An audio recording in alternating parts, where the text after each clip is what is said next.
The Outsider podcast shares the opinions and analyses of Drew Landry. They are his thoughts and his thoughts alone, and do not necessarily reflect every member of his audience or newsletter readers. Now, on with the show.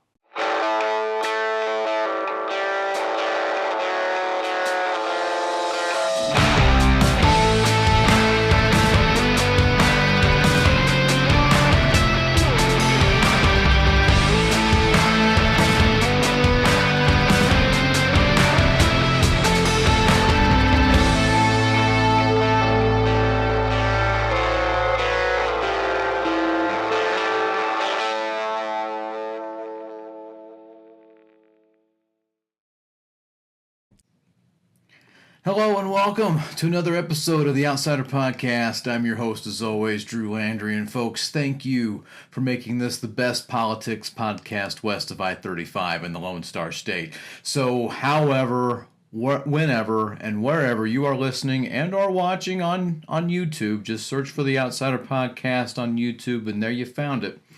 Please know that I'm incredibly grateful for your attention. In today's episode, I have an interview with Texas House District 87 Democratic candidate Diana Loya from the Panhandle. That's where House District 87 is, way up there.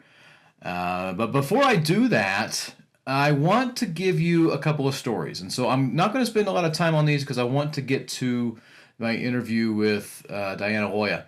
But before I do, I just want to spend just a moment on two quick points that come from a recent poll. So we've been seeing some polling take place here in Texas with mainly the U.S. Senate race. All right, and then that is, let's remember now, the Republican nominee is officially Texas Attorney General Ken Paxton, and State Representative James Talarico is the Democratic nominee. And so when we do polling, and you know, there's always a sample size, and it was a pretty reasonable size of 1,200 self-identified registered voters through the Texas Politics Project. Okay, one of the best polling places in the state. It's really one of the better ones.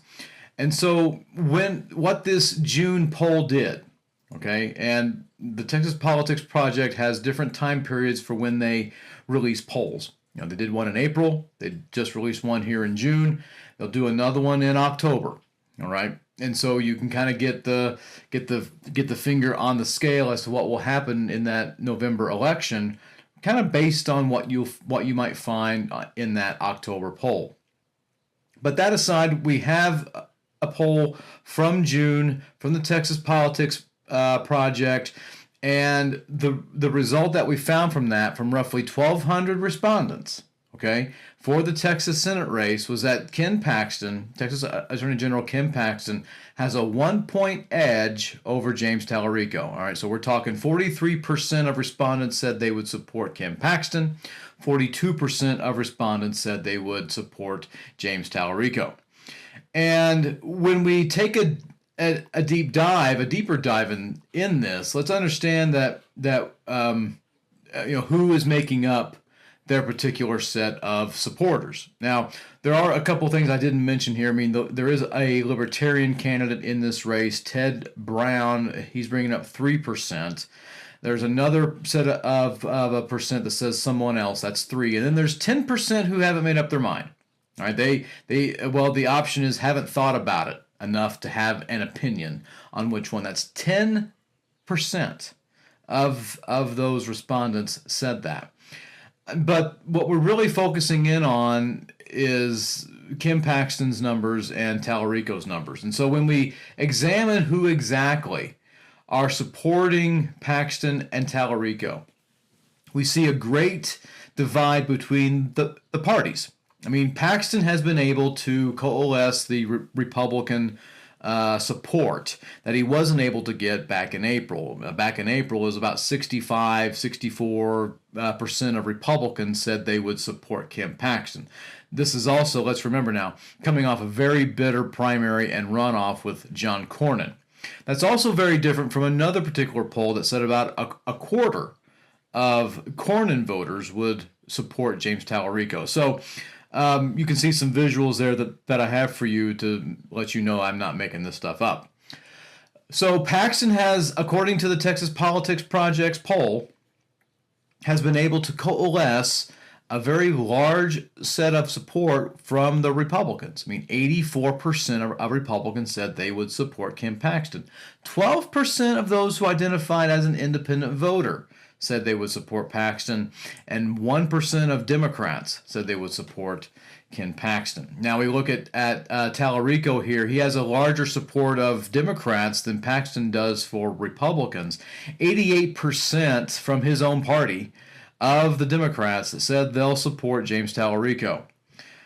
Now this is a big part here. 40% of independent voters said they would support Tallarico over Paxton.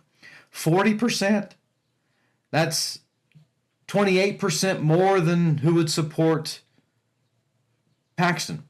That's a pretty big gap within that independent vote that Tallarico is able to attract. And then here's another weird kicker. 5% of Republicans are said they would support Tallarico over Paxton. All right, that's 5 times more than the Democrats would support Paxton. So you have, a little bit of crossover. It's not much, but it's enough to make you raise an eyebrow. Now, who is supporting the Libertarian? Ted Brown. Well, you have about 3% of Democrats. 7% of independents are saying they would support Ted Brown, and 2% of Republicans are saying they would support Ted Brown. You do have some people who say somebody else, and then you have those who haven't thought about it. And those who haven't thought about it are, you can probably guess here, independent voters. 34% of those who identified as being an independent voter haven't thought about it enough to have an opinion. Well, that 34% is essentially going to make up this election. Now, let's also know one other thing that has made the news here, and it's the further breakdown of who is supporting Paxton and Tallarico. Most of Paxton's support comes from white, comes from those who are white. 13% of black Texans will support Paxton. 35% of Texas Hispanics, Tejanos, will support Paxton. Now we look at James Tallarico. Only about a third of whites in Texas are going to support Tallarico. 2/3 of African Americans are going to support James Tallarico. And then you have a little less than half, 49%, will support Tallarico who are Hispanic. So the larger attraction for Tallarico are Hispanics and African Americans. Here's one that has caught some headlines. Is that 6% of black Texans said they would support the Libertarian candidate Ted Brown. And 12% of black Texans said they haven't thought about it enough to have an opinion.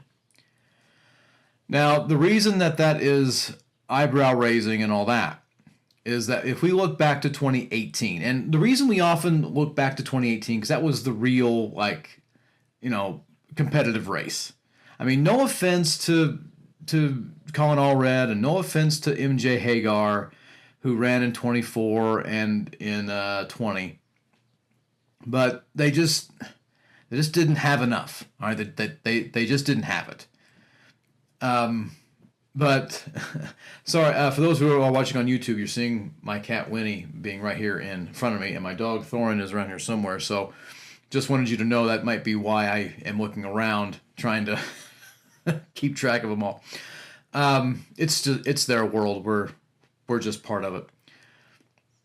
So that's why we often make the contrast and comparison to 2018 with Beto O'Rourke and the Ted Cruz race versus Paxton and James Tallarico.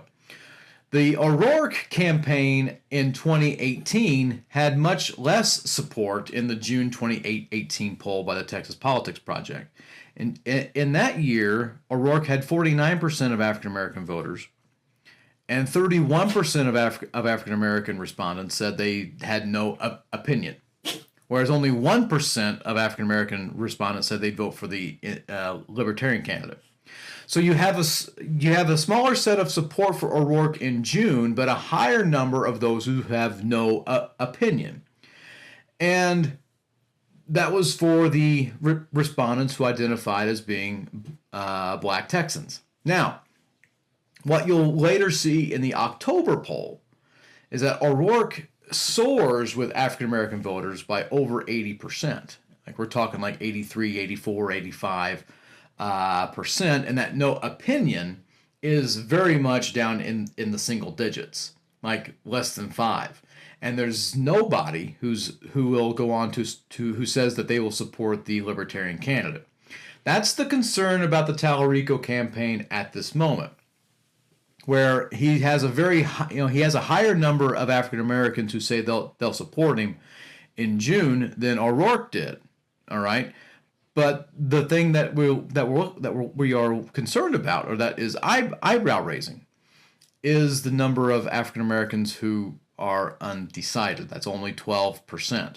So what? What of it? What's the big deal? The big deal is the question is, has Tallarico capped? Like, has he reached his limit? Has he peaked too early with African American voters? That remains to be seen. I'm not here to say one thing or another, but I will say this. There are those who supported Congresswoman Jasmine Crockett in the primary, in the Democratic primary, who are not happy with the fact that Tallarico won. And they'll talk about his strategies, and they mention things, and they're really upset with the Tallarico set of supporters. And I can understand that. But there are those who are saying, and it's really coming from social media, really anywhere else. But those on social media are kind of happy about this. They want Tallarico to lose. These are people who voted in the Democratic primary, by the way. Even after Congresswoman Crockett endorsed James Tallarico, okay, like the day after, like she made a post on X that said, "Hey, look, I told James I'm going to support him," and so on and so on. I don't know. Other than her saying, "I endorse James Tallarico," what else do you want to get some sort of an endorsement? I don't know. It seems really silly, but that's what the hardcore set of supporters from the Crockett campaign are essentially doing. They really don't want Tallarico to win. And okay, fine. Have Kim Paxton. And there is some talk in political science that there are those who will say, well, that will teach you. If we help elect the wrong person, that'll teach everybody to not do that again. Yeah, because President Trump has really taught the Democrats a lot of things. That's really showed them. Oh yeah. Let me roll my eyes. At any rate, Congresswoman Crockett, in my view, has handled this probably better than anyone could really expect. There's been people who have called her arrogant and said that she has the ego the size of our state and whatever. She has constantly said, "Quit attacking me, attack the GOP." She made a video, 20-some minutes, encouraging people to say, "Hey, look, I don't know why you're making a big deal out of all this. I said I'm not going to the Democratic convention in Corpus Christi. It's because I have things to do. I don't have any sort. I didn't schedule to really go. It's too late to schedule. I have things to do. I can't really go." So, you're making something out of nothing here. I'm often reminded from this quote it's really like the only meaningful thing that the guy ever said, from Sigmund Freud on the interpretation of dreams. He said, sometimes a cigar is just a cigar. Congresswoman Crockett not going to the convention doesn't mean that she's not going to support James Tallarico. It doesn't mean she's not supporting the ticket. It doesn't mean any of the things that people want it to mean. All it means is that she's not going to be there. And if you're reading too much into it, that's pretty dumb. I mean, that's pretty desperate, honestly. And this is where I want to smack the media. Because the Texas media has really made a big deal about this. Oh, I don't know. I haven't really seen it. Taking these quotes that she was asked in an interview and applying them to a greater situation. The media has just run wild with this. And it's pretty dumb. It's pretty dumb, pretty lazy. And I'm somebody who likes to defend the media. I view that as the fourth estate of our society. But here they are making all of this hay because Congresswoman Crockett is not holding hands and playing Red Rover with James Tallarico. Okay, they're not having potato sack races. And they're not on stage together, raising hands together, all that. So because they're not doing that, Jasmine Crockett doesn't like James Tallarico. I mean, this is so high school. No. Middle school. And I usually reserve middle school things for the legislature, but this is pretty dumb. And the media owes readers a lot more than this. You just got to roll your eyes. Is the fact that Tallarico isn't reaching black voters the way black voters want him to in Texas? Maybe. Look, I live in West Texas. I'm a white dude. I have no idea what it's like to be black. So if I was feeling underrepresented, I'd be pretty vocal about it too. So, is the fact that 6% in a June poll going towards Ted Brown, the Libertarian candidate, 6% of black voters saying they would support him, concerning? Yes. Is only 12% of black respondents in a poll in June who haven't made up their mind concerning? Yes. It most certainly is.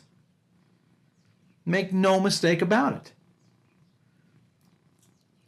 But let's understand something. We always need to be reminded of this. Elections aren't held in June. Election is held in November. And the Tallarico campaign, I don't think needs to be like walking around, all henny penny, the sky is falling, the roof is on fire, kind of going out of your mind concerned. But I think they need to look at these numbers and say, maybe we can do better, and let's go do better. All right, let's go into those places in Houston. Let's go into DFW. Let's go where Jasmine Crockett campaigned, and let's go campaign there. Follow her playbook a little bit. But, look, the ones who are going to really decide this, honestly, will be black Texas voters, and it will also be women. More women are supporting James Tallarico than Paxton. And, yeah, they should. Matter of fact, really, no woman should. I'm not going to tell women what to do. I don't want you to think of it like that. But I wonder here, how can a woman vote for Kim Paxton? I mean, it has to be partisan. That's really what it comes down to. I get it. But you think about all the accusations about Kim Paxton. There's nothing family man about that guy. Not a single thing. So you want to tell me that he's worth your vote? If you're a woman, I'd be like, oh my gosh. If Kim Paxton is around me, he's got to have like 5 set of suspenders to keep his pants on. No thanks. But women are going to be a deciding vote, and they're going to make or break this. Yes, that independent vote too, but you're going to see a Venn diagram here. All right? Black women are going to carry this moment. And they're tired of it. I don't blame them. I don't blame them at all. So you see that big divide there between the independent support between Tallarico and Paxton. It is glaring. And even the Paxton people have recognized that this is going to be a really close race. And that's the big thing that we have to remember here, is that even in 2018, while Beto O'Rourke won the independent vote over Ted Cruz, it wasn't nearly as large of support that Tallarico has over Paxton. I mean, this is a sizable difference. Now, again, I have to apply the same thing that I said earlier. Elections are not decided in June. They're decided in November. So there's plenty of time for candidates to continue to make their pitch, to continue to increase their set of supporters and spend that money and get all that going. I get it. All right. So that it has to do with one poll that I wanted to discuss. Another one has to do, and here's Winnie. Hey girl. All right. She's going to sit here just for a moment. Has to do with data centers. Now, if you remember, I wrote a piece in the Lubbock Avalanche Journal, and it appeared in the Amarillo Globe News about my thoughts on data centers. And I'm really not a big fan of them. And I talk about those with candidate for state representative Diana Loya, and what her particular stance are. But I want to be clear here. When we look at this poll for the Texas Politics Project, 56% of respondents said they do not support data centers being built in their community. They oppose it. And so 42% strongly oppose it, whereas 14% somewhat oppose it. Those who are in favor, it's less than 30%. And I was on a local radio program a couple of weeks ago, and I got to kind of, I don't want to say debate someone who's kind of open to the idea of data centers coming to West Texas, but I really got to hear another side, and it was a good conversation, and I have a lot of respect for that guy. But I made myself clear. I mean, unless I see data centers coming and providing their own energy, and they're going to stay longer than 10 years to go beyond that Chapter 312 deal to where they don't pay any property taxes for 10 years, they get a whole different categorization of property taxes, that they don't get a property tax rate like residential homes, a home you live in. They get they get a commercial rate. Okay, and they fully explain how they're going to utilize water, because evaporated takes up way too much water. Closed loop is just using water just coming from a different source constantly. So, and raising our energy bills, and not only that, let's also understand the environmental impact that they would have, where they're going to just have an incredible negative impact on livestock, right, and on farmers and people's mental health. This is not going to be good. I don't see this being a very positive thing. And 42% of respondents from this poll kind of agree with me on this. Let's also understand the fact that this is not a partisan thing. All right. 44% of those who identified as a Republican don't like data centers either. Now, the ones who are the largest group that doesn't like them at all, well, those are the Democrats. I mean, we're talking 71% of Democrats oppose the building of a data center in your community. 62% of independents oppose building data centers. And here's what we really need to examine that I think that doesn't get a whole lot of attention, and it really deserves to, is when we look at the location.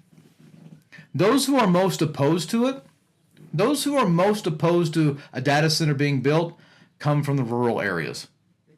62% of respondents who said they come from the rural areas oppose building a data center. All right, half, 50% strongly oppose, 12% somewhat oppose. Those who live in the suburbs, 60% oppose. And those who live in the urban areas, in the big cities, 45% oppose. Most of the support for data centers come from the urban areas. They come from the big cities. So we're seeing here an interesting come together here of a combination of opposition from the suburban areas and the rural areas against building data centers. And then there's a piece that comes from the San Antonio News Express that the Texas Water Development Board last year sent out a survey to 341 data centers that were operating in Texas to get an idea as to how much water that they use. 17% of that 341 responded. 17%. And you know who that upset? It upset the legislature. To read here from Megan Kimball's piece in the San Antonio Express News. Sorry, it was Express News, not News Express. It reads here, Temple McKinnon said the companies were required by law to respond, but the state agency lacks enforcement power to compel them to do so. So they were required to. They didn't. They could get the AG involved. Of course, now that they see all this polling of how they're against it in the rural areas, he might actually take action on it. And the one who brought that out was State Representative Cody Harris from Palestine, who's a Republican, and he chairs the House Natural Resources. This is what he said. Transparency of utilization of resources shouldn't be optional. He goes on. All right. Interesting. And now you even had Governor Abbott, who we should probably call him Governor Windvane.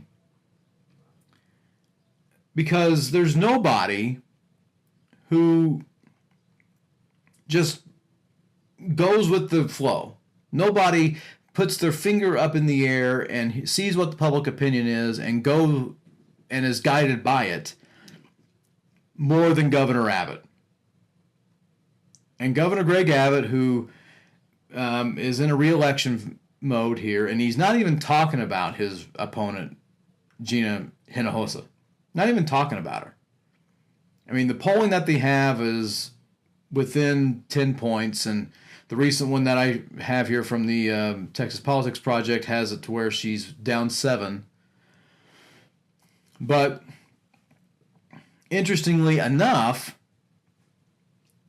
Abbott understands that people don't like data centers. And how do you motivate an area to come out and vote for you? You support something that's popular. He being Abbott, needs the rural vote to show up and show out. They need him to turn out and to turn up. And well, how they will turn up, you do something for them. And so he did. He told the Public Utilities Commission, well, I'm sorry, not them, but the Texas Environmental Quality Commission told them to not issue permits for data centers for 6 months. He's then taken a bigger stand on data centers. And we all know why. because it's an election year. Should he be reelected? Which, let's hope that he isn't, because he's probably, I don't know, he's just not been a very good governor. But we all know that he would quickly forget all that. He would just be like, oh yeah, that thing, okay, okay, 6 months is up. And there's a reason he's doing that in June. He said 6 months. Because it's June, and 6 months from now is the end of 2026.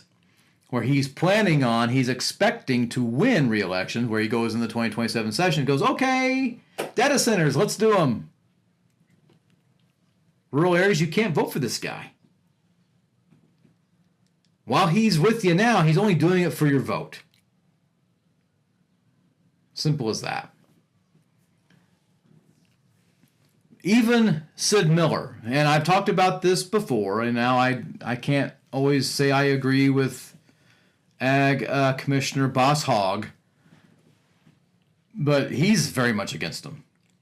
This is where we see some converging going on here between him and the Democratic nominee for Ag, Commissioner Clayton Tucker.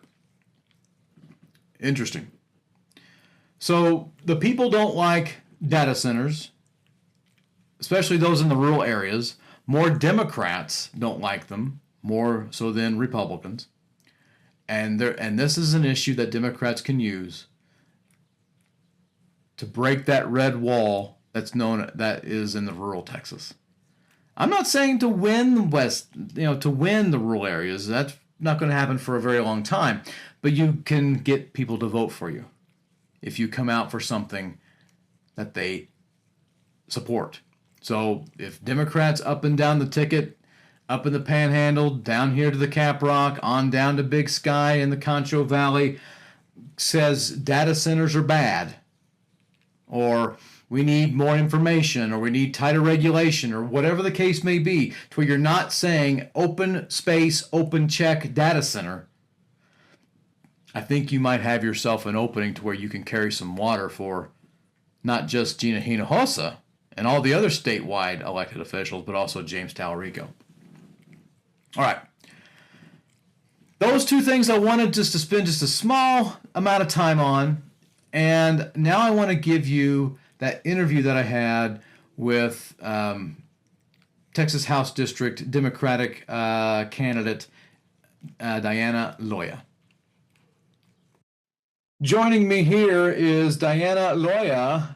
Diana is the House District candidate up in the Panhandle, District 87, and the Democratic candidate. And Diana, thanks for joining the Outsider Podcast. Glad to have you on. Thank you so much for the opportunity. I'm grateful. Wonderful, wonderful. So just help us out here. Kind of tell us, what got you into this? Have you always been a political person? What's really got you going? So it's a funny story, actually. I not once did I know. Well, for one, thinking a girl like myself, I'm a working class woman, an educator. I am so used to just holding down the fort. My husband's the one that's, with the big dreams and aspirations. And I've always just been, of course, I've gotten my master's and, just done well for myself, but never did I think that I could have a chance at making a difference. So it started off with my husband was actually, he's been a big advocate for veterans. He's a veteran himself. He was a U.S. Marine. And he's always done a lot of advocacy through his job and other venues to help veterans. So it just so happened that after he spoke with Bernie Sanders in our area, and after that, they approached him and they said, you have such a strong, you have such conviction to speak and support veterans. Would you be interested in running? And he ended up saying yes. So he ran for land commissioner in the primaries. So alongside him, seeing everything, it just so happened that I was in conversation with two of the girls with TMP, sorry, with TMP. And just in conversation, we were just talking about everything that was going on, right? Just political talk. I didn't consider myself a political person at all. And in conversation, we we're just talking about all of the things in education. And they said, listen, Jose is a great candidate, but we feel like you have such voice. And we feel like you just would be great at representing your area. We need people like you to step up and say, enough is enough. And so I told them, no. I said, absolutely not. You can find somebody better. I'm not a politician. This is not what I ever intended in my life. I support my husband. And so they said, you know, in 2 weeks, let us know. That's when the deadline is. We think you would be a great candidate. Your opponent has ran uncontested before. And so I left it at that. We parted ways, and I made the mistake of actually looking into everything. And I say mistake because I think if I had not done that, I probably would not be sitting here today. But I really don't think it was a mistake. It was obviously a God thing. God placed me in that situation. So I started looking at everything. And I started looking at, my opponent. She was a co-sponsor for voucher system. And I'm thinking, this is House District 87. These are the cities. These are all rural areas. So the more that I started digging in, the more that I was just getting very upset. And I was going to work. So I'm an educator. I was going to work every day. And as I'm seeing this, and I kept looking at the kids' faces, and I kept thinking, I know now what I know. What kind of person would I be if I don't step up, knowing what I know? And that's kind of what led me to that. Before the 2 weeks was over, I called them and I said, you know what? If I didn't know this, it would be different. But now that I know, and if I don't do something about it, what kind of person would I be? So that's kind of where I got. I'm not a politician at all. I'm an educator, and definitely have a heart for my kids. And I will tell you that's my number one reason why I decided to run, is for those 40,000 students that I would oversee. Yeah. That's awesome. And I like to remind even my own students. I teach at South Plains College, and I like to remind them that some of the best leaders we have are those who probably never wanted to get involved in politics at all. So I think that's a pretty cool thing that you're like, I don't really know if I want to do this. And then you realize that no one's going to talk about your issue. So let's kind of dig into the education aspect here. What do you think, like in your area for the state, what would be one of your biggest criticisms of the Texas education system that needs to be fixed? That needs to be, well, I honestly, we've gotten into this cycle of demonizing our teachers and demonizing our public education, right? And I think that's been done on purpose. And we know why now. Now we're starting to see why. And so it's always been, and I will tell you, I was even this ignorant before, where I just thought, it is what it is.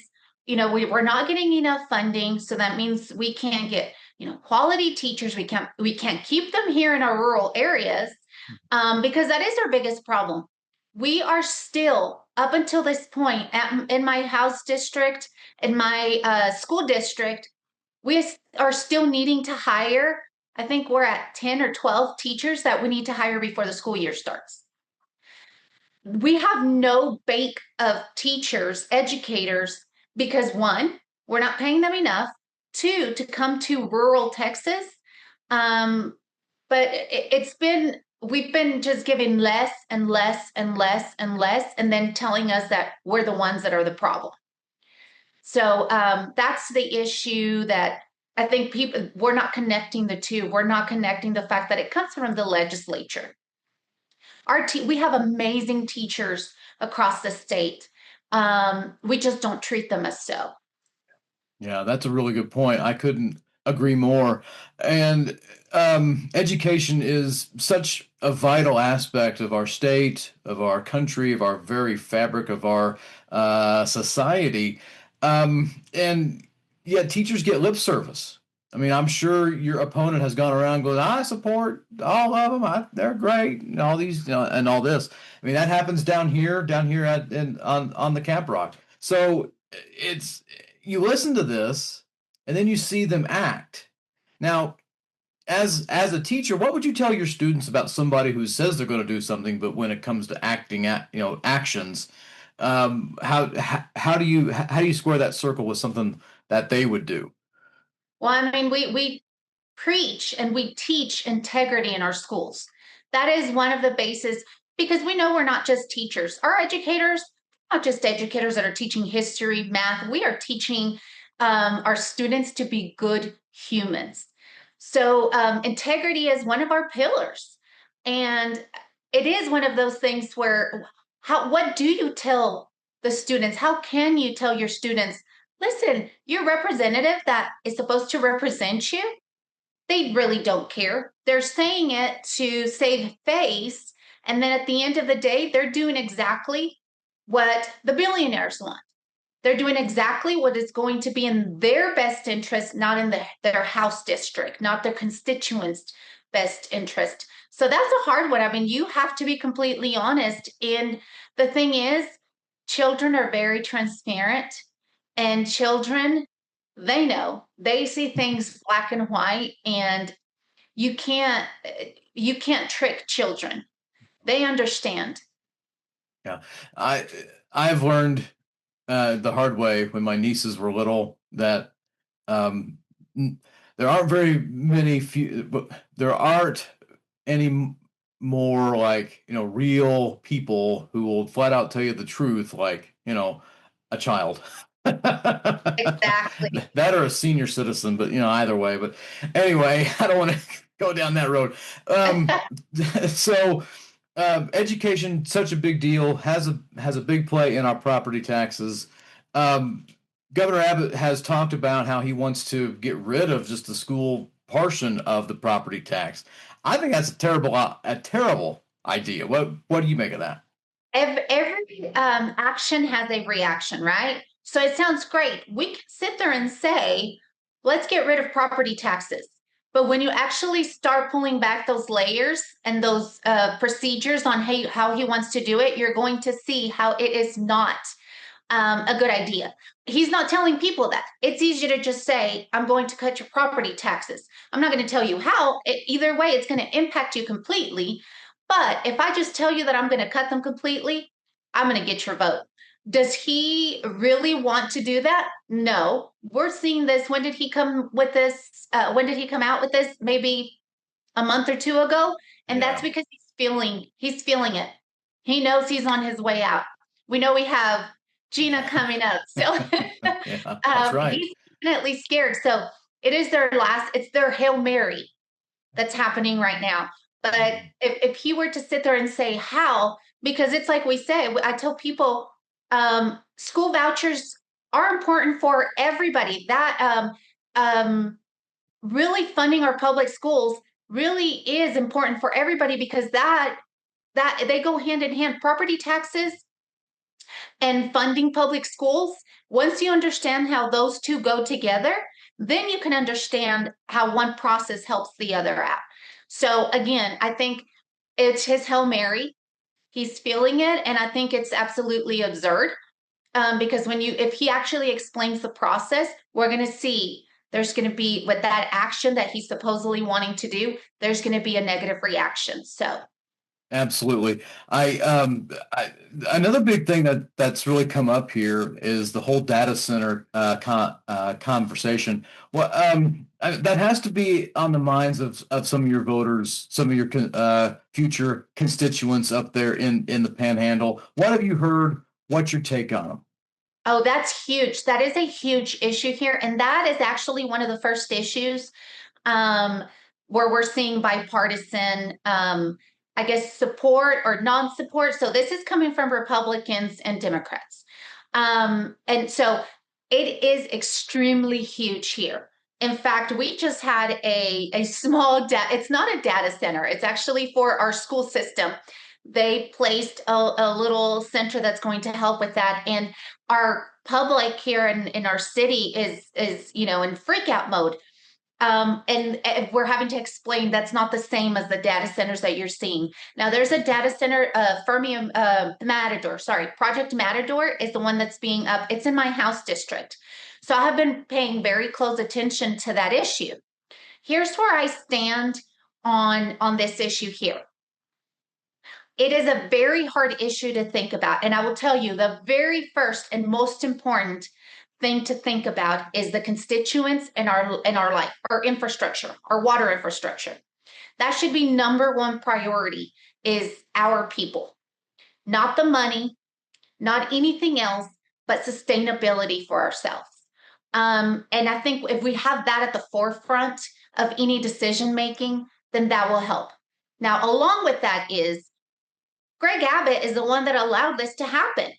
He's allowed all of these things to happen, and now he's turning back around and saying, oh no, we have to protect water. He's allowed them to happen, and we have this situation happening now where they're coming in with a lot of money. I want us to have a seat at that table. And I think if we completely say no, then they're going to go to China and bring workers from there, and we will not have a say or a seat at the table at all.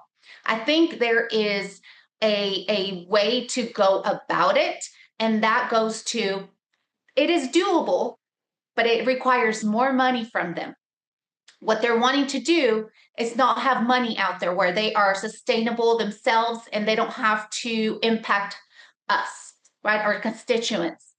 And that is the way to go about it. What we need to do is be smart and make those decisions, like I said, in the forefront, thinking about our constituents and our infrastructure. And water is our number one priority. And I think we need to keep that at the very, very forefront of our decision making. But I also don't want to say just no completely, because it can be done in a very smart way, and them paying their full nothing comes from us, and it is all them. But again, I think it's just keeping the conversation open, but definitely we have a seat at that table where decisions are. Yeah, I gotta tell you, that's a very pragmatic approach. That's very, very thoughtful. Much more thoughtful than mine. I get a bit more passionate, and I just, I'm a hard pass on that. But that's just me. I'm not the one running for office. You are the one who has a much more pragmatic thought process, and so I got to give you kudos for that. That's what I would expect from an elected official, is to be much more measured than my own self. So what I find to be funny, though, is that you hit the nail on the head when you said that Abbott kind of created this whole problem here. But there's a rumor now that was reported earlier today that Abbott has told a particular agency to don't give any sort of a pass or approve any sort of permit for a data center, from the TCEQ, which, he's saying, okay, for the next 6 months, don't do it. I mean, that's interesting, because we just seen polling coming out that says that both parties, as you said, both Republicans and Democrats alike, are not really in favor of this. So here he is saying, maybe we shouldn't do these data centers right now. And it's, I mean, talk about just, yeah, I mean, it's just a complete wind vane. Like, what are his entire, fabric of his moral core? Well, it's whatever the wind vane popular opinion is. So he created the mess. Now he's against the mess that he himself created. So I think that. And it's not permanently. He's doing it right now until he's in office again. In his mind, that's what he thinks, right? Till he's in office again, and then he's going to say, okay, now let's continue. So it's just to get votes right now. I mean, if it is so transparent what he's doing, if we cannot see that for the face value that it is, then we're living in La La Land. I mean, it is very clear to see what he is doing right now and why he is doing it. Yeah, no doubt about that. I want to ask you one other question here. We've noticed that the economic aspects of West Texas, of the Panhandle, even of the Cap Rock where I am. There's just this giant, this big struggle, with whether it's property taxes or whether it's another type of tax or whether it's a fee or whether it's just just this big this like ongoing struggle to make ends meet, and with the economy, with inflation that we're supposed to like wave a magic wand, it's supposed to all go away, but we all know that didn't happen. Gas prices are constantly fluctuating. What kind of conversation are you hearing up there about the economy, and what kind of things do you think the legislature can do to really ease that? Well, I think affordability we know is a huge issue. I mean, most people run, and I will tell you that is affordability goes through the whole entire, whatever issue you have, whether it's rural health care, public education, it all affects affordability, right? Obviously, we know the cost or inflation has gone up, but our minimum wage stays the same. It's creating a bigger divide. And I think that's the issue with affordability. We're not able to afford the things that right now. I mean, I posted a video a while back saying going to the grocery store, meat is $35 for two steaks, $35, milk $7, and yet we have not. Our state is the absolute worst, one of the worst economies right now. I know we say we're the best, but we're one of the worst economies. Our property taxes are ridiculous. And especially when you start thinking about the property taxes in rural Texas, in West Texas, in our state, here in Dumas, our property taxes are ridiculous, right? And we keep questioning why, and we get so upset, and we do. But I think the way to fix this, again, one is raising minimum wage. That is a given. That should be no questions asked on that. Number two, if we actually, when we think about our rural Texas, when you think about the jobs, the majority of the people, we have over 2,000 people in my little town who work for the school district. That's what puts food on the table. When you start stripping away at those places, that's when then it creates that bigger problem. If we actually were to fully fund public education, we would have our small towns start to flourish, and people would want to come to our towns, and more jobs would be created. So one thing helps the other. Like I said, one action gives a reaction to the other. So when we think about small towns, it's different than what we see in big cities where there's a ton of jobs. When we look at the jobs that are the most important in our small towns, it is those educators, those nurses. If there's a hospital, you have, like here we have Valero, we have Swift, these places that are big. But if we don't raise minimum wage, you have nobody coming to work here, especially because there is no, for the property taxes, you can't afford to live in a rural area if you can't pay your house. Mhm. Absolutely. That is a really good point. I'm glad you mentioned that, and it's also good that you made that sort of a connection as to how everything is really just from property taxes funding schools to the betterment of affordability, how that is just all connected together. I'm really glad that you made that sort of connection with that. Okay, now I'm going. Do you? A lot of people will argue that we can have a what I call, and I think you'd call it too, a voucher system while having a public school system. And so I don't believe that at all, but I hear people say, well, choice, it's there and we can do both. We can do these things. What do you make of that? Well, here's the thing. I'm not against private education. I think this is a free country. I think we are all free to choose. I don't think choice was never there. We've always had the choice. The thing that is wrong with the voucher system is you're taking money away from public education, which is a free good, a public service. It's a public service just like your firefighters, your policemen, right? It is a service that is provided to the public that is the only way to have the American dream. That is the biggest equalizer that we have in this country.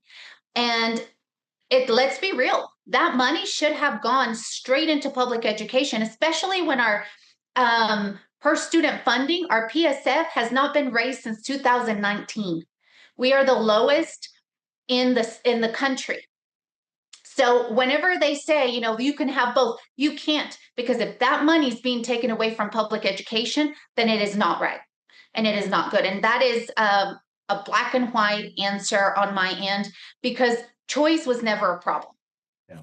We have always had choice. If you wanted to take your child to private school, you definitely were able to. I don't think anybody has ever been, told, absolutely not.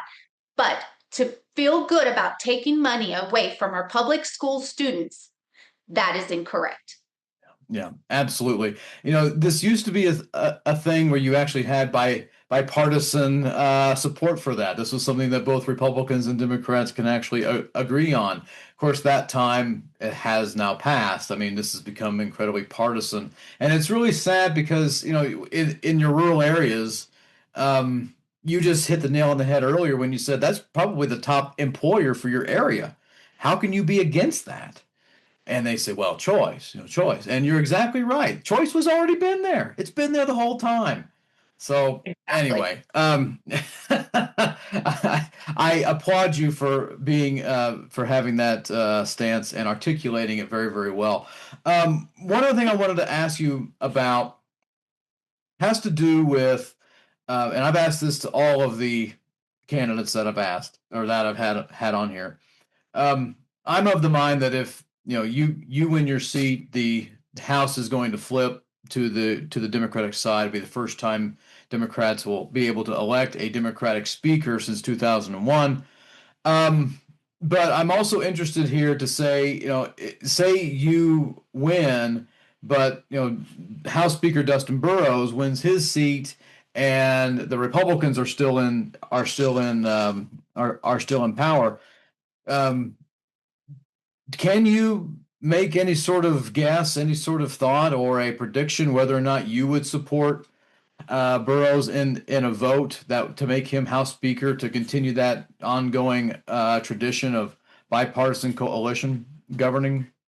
Well, this is the thing. I think we've gotten so far away from having a democracy. We've gotten into this extreme right versus extreme left. We've forgotten to actually have conversation, because ultimately our one main goal, I think in general, whether you're Republican or Democrat, we all have one goal, and that's to live a good life. Right. So I think at the end of the day, once you're in office, you absolutely have to have your heart exactly where it needs to be. But you have to come with an open mind to hear conversations, to be adults, and to really value the Constitution, to give everybody the ability to have the American dream. So I can't say a complete yes or a complete no. It would be according to what my heart and what my moral values would be. I've said this before. I'm not afraid. If I were to be elected, and when I am elected, I will not be afraid to step up and go against the grain and sit at those seats that I'm not supposed to sit at, and stand at those places where I'm not supposed to stand at, and raise my voice for the panhandle and for my constituents. But at the same time, I think it goes hand in hand, same thing as we do in education. We have to listen. We have to know how to actually listen and learn. Yeah. Awesome. Well, I appreciate your candor, and that is again a very thoughtful response there, and I definitely appreciate it. Diana Loya, running for House District 87. Please forgive my Anglo white guy pronunciation of your name. I hope I didn't decimate it. You did. So I apologize for that. Tell my listeners, where can they find you? What are your social media handles there, and how can they donate? So my website is dianaloyahd87.com. That is where you can find, right now, we need to raise this movement, especially if you're an educator. Get in there and get involved. Raise your voice. I have been pushing for our educators. We need to stop sabotaging ourselves and start voting for our best interests, regardless of party. So please go to my website, learn a little bit more. My Act Blue account is linked on there. Same thing as volunteer opportunities. On Facebook, I am Diana Loya HD87. Please look me up. I would love for everybody that can to follow me and kind of keep up with what we're doing in this movement. My Instagram is, I believe, also Diana Loya HD87. I'm also on TikTok. So they're all pretty much Diana Loya HD87. And I would love to have the conversation. I am so welcoming to every comment. I love having conversations with Republicans. A lot of people don't know this, but I was a Republican up until the last election. I voted Republican in the last election, and a lot of people don't think that that is a possibility. I am like a lot of voters right now, where I was so extremely unhappy, and my moral values did not align with the Republican Party anymore, from what I could think. And I something did not sit right with my soul.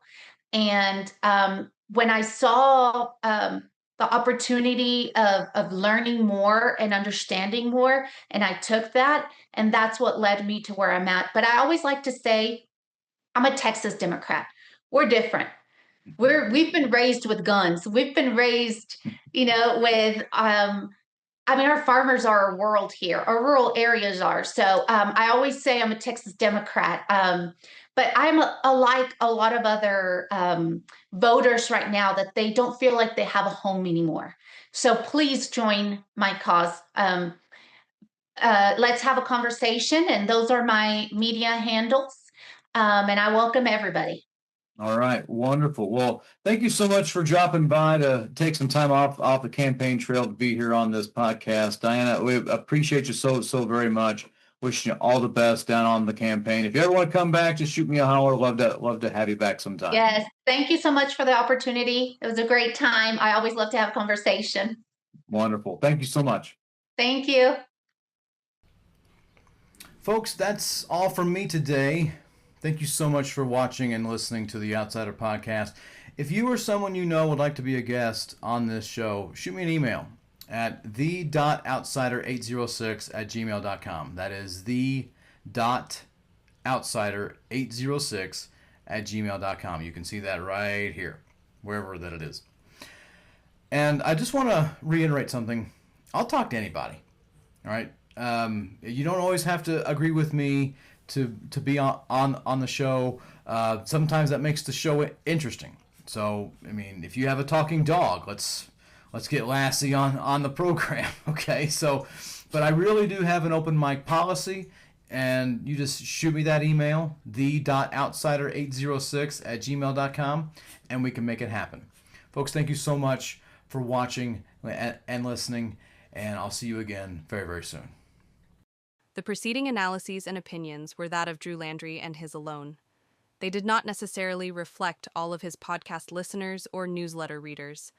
Thank you for listening to the Outsider Podcast. Be sure to follow The Outsider on X and on Facebook. Also, Don't forget to sign up to be a free subscriber to his newsletter on Substack. Just look for The Outsider. We will see you again next time.